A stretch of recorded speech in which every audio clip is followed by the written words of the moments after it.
For what, 60 plus years now, there's been this one question that just hangs over Hollywood. What really happened to Marilyn Monroe?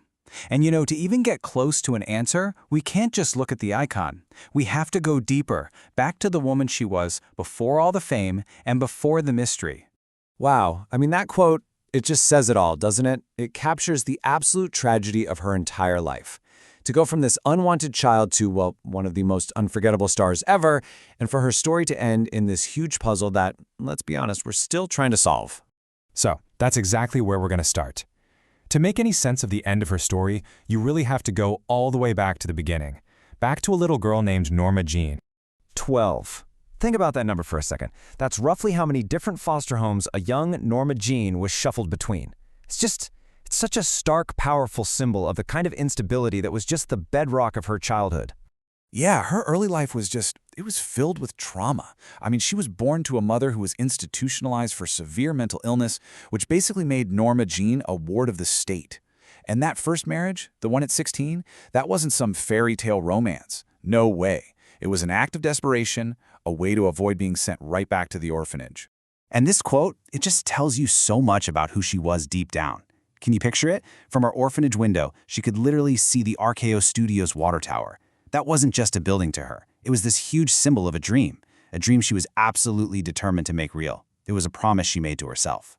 And that determination is what fueled one of the most iconic transformations in history. Norma Jean had to become Marilyn Monroe. It was more than a name change. She was creating this whole new person, this icon, as a way to escape that unwanted little girl she'd left behind. Make no mistake, Marilyn Monroe was a deliberate, careful creation. A Fox executive, Ben Lyon, thought she was like Jean Harlow all over again, and he's the one who suggested Marilyn. She picked Monroe herself. It was her mother's maiden name. And in her own words, Norma Jean was an orphanage slave. But Marilyn? Oh, Marilyn was going to be wanted by everyone. But here's the thing. Being wanted by the entire world didn't fix the broken parts inside. Actually, it was almost the opposite.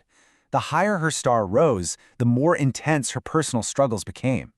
She was still searching for that fundamental love and stability she never, ever had as a kid.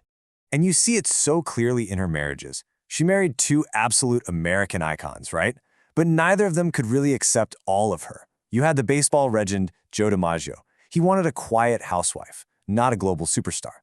That all just blew up after that famous Subway great scene from The 7-Year Itch. Then there was the playwright Arthur Miller. She looked to him for intellectual validation, but then she found his diary, and he'd written about how disappointed he was with the real her. In the end, it feels like both men fell in love with an idea of Marilyn, not the actual complex woman.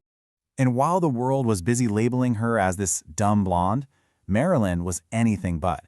This was a seriously savvy businesswoman. She started her own production company.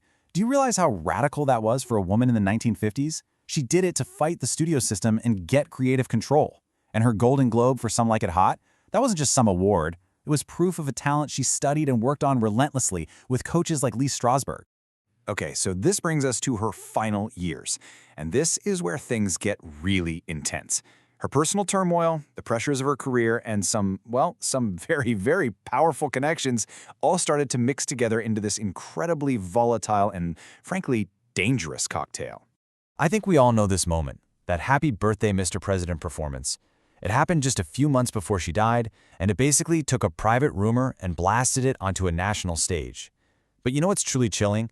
It's what happened right after.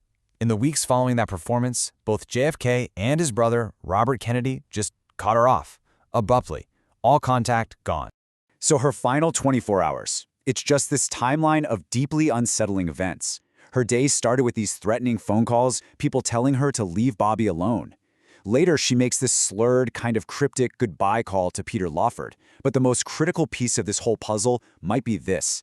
After her psychiatrist discovers her body around 3:30 a.m., the police aren't called until 4:25 a.m. That's almost a full hour. An hour is a very long time for a body to be found before the authorities are notified. And right there, that delay, that's just one of many inconsistencies that immediately made people question the official story. It cast a huge shadow of doubt on the cause of death and basically opened the floodgates for decades of speculation. So basically, it all boils down to three competing theories. First, you have the official ruling, probable suicide. This points to her long history of depression and previous attempts. Then there's the accidental overdose theory. The idea here is that her doctors weren't coordinating, gave her conflicting drugs, maybe even administered via an enema, creating a fatal combination by mistake. And then you have the most explosive theory of all, that this was a murder, a politically motivated cover-up to silence her and protect the Kennedys. And honestly, these lingering questions are exactly why so many people just can't accept the official story. Think about it. If she swallowed, say, 40 to 50 pills, why was her stomach completely empty? I mean, the coroner found no residue, nothing. Then why did her crucial phone records from that night just disappear? And what about the key tissue samples from her autopsy? Why were they destroyed? These aren't just little loose ends. These are gaping holes right in the middle of the official narrative. But, with all of this obsession over how she died, it becomes really easy to lose sight of the woman herself, right? The real person who existed behind the icon, behind all the conspiracies. And this one detail, for me, just cuts through all of that noise. After she died, it was Joe DiMaggio who stepped in and took charge.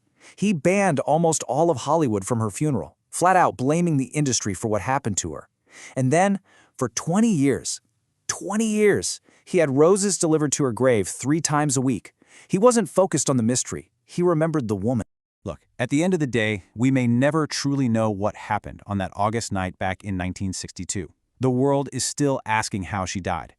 But maybe we should be asking how she lived. How a little girl, against all odds, dreamed her